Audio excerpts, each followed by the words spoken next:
Last time to Capitol tonight. With the budget apparently near completion and the census numbers now out, the battle over redistricting is beginning to heat back up. The census showed about a 2% increase in the state's overall population, but there were some big population losses in central and western New York. These numbers will help shape the new districts, and that is renewing calls for an independent redistricting panel, of course. This is an idea supported by Governor Cuomo and many Democrats, but Senate Republicans say it is not possible right now, and it will take an amendment to the state constitution to change the process.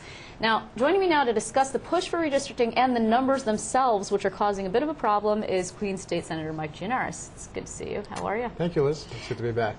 So before we get to the process by which you will be redrawing the lines based on these numbers, the question now is that the numbers themselves are being, I don't know, questioned, right, by the mayor, and also that would be of New York City and by yourself. I think we could say that if it wasn't such a serious issue, they'd be getting laughed at. I mean, that's how ridiculous it is for parts of New York City, my neighborhood, others in Queens, some in Brooklyn, where everybody who has anything to do with these neighborhoods knows they've been growing by leaps and bounds. The development is through the roof. Vacancies are basically zero, despite what the census will tell you.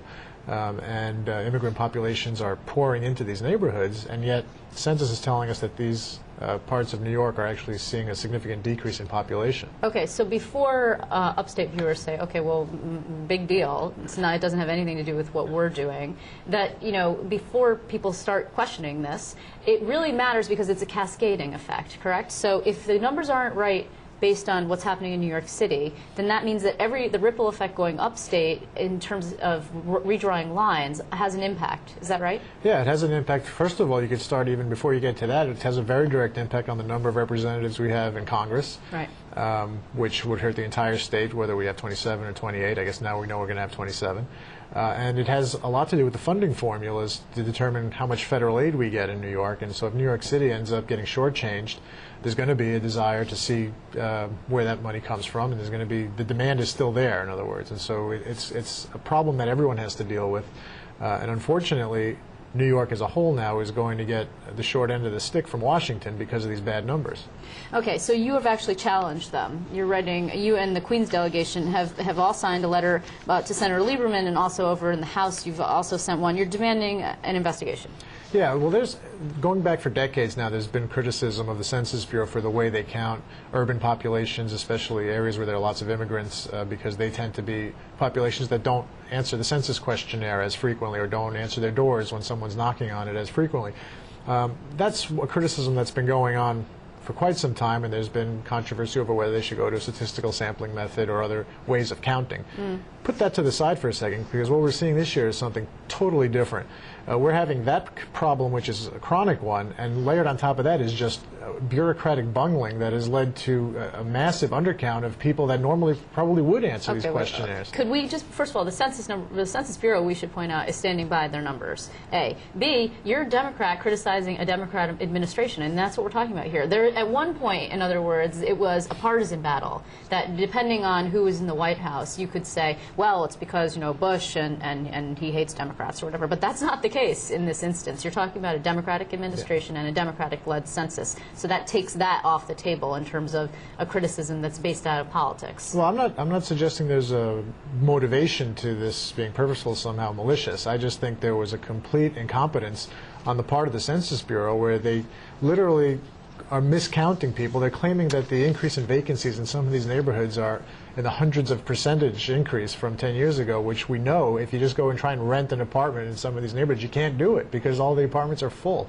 So they're just wrong on the facts, and I think the mistake is so grievous that it borders on a scandal. We need to do something aside from the normal audit and appeal process that Mayor Bloomberg is pursuing to fix this, because it's going to have a very serious and real impact on people throughout the state. Another potential problem, actually, that has arisen is that despite the fact that the state, when the Democrats are still in charge of the Senate, passed a bill, and then it was subsequently part of the budget, if I'm not mistaken, about counting prisoners where they last lived and not in the prisons where they are currently residing. The census didn't care what the state's law is, and they came by and counted prisoners in their prisons. So now you're going to have to go and back that out in order to figure out where those people are. It's one more wrinkle in an already complicated process of redrawing the lines. And if there's a lawsuit, I mean, are we going to be able to get the lines drawn on time? Well, we're running out of time, and that's why many of us have put the pressure on, as you know, to resolve the redistricting issue as quickly as possible. Unfortunately, the Republicans in the Senate are making pledges to support independent redistricting and then walking away from it the day after Election Day and ever since. And that's not just me saying that. You have Mayor Koch calling them out on a regular basis for that. But the prison change issue and the way the census is dealing with it was expected. We knew the census counts the prisoners where they are currently housed. But it's been done in other states as well, where you can back that out, like you said. By and count hand, them. it's like 50,000 people that you have to back out by hand. I mean, Yeah. it's an already difficult enough process to try and figure it out. I mean, Jack McEnany was here with us last week when the numbers just came out, and he's obviously on the LAT4, the legislative arm, that's already moving ahead because you got to redraw. I mean, regardless of even if you reform the process, you got to get it started. Yeah, and the sooner the better. And that's why what we really need is a resolution to this issue of how we're going to redistrict next year. Right now, we do not have that. Well, I think the Senate Republicans think that you've resolved it. Well, they could stand alone in thinking that, but Governor Cuomo has to sign off on whatever process is used at the end of the day, and he's been very firm in his conviction that we should have an independent process and that he will veto anything that's not independent. Right, which means we're going to end up in court. We might as well just assume that's going to be the case now. Or we can have a resolution. The governor's very effective in his first several months in office. He just got a budget through seemingly what we expect to be on time or even early. I don't put it past him to bring this to conclusion either. So you think that the governor's going to be pressing for this before the end of the year?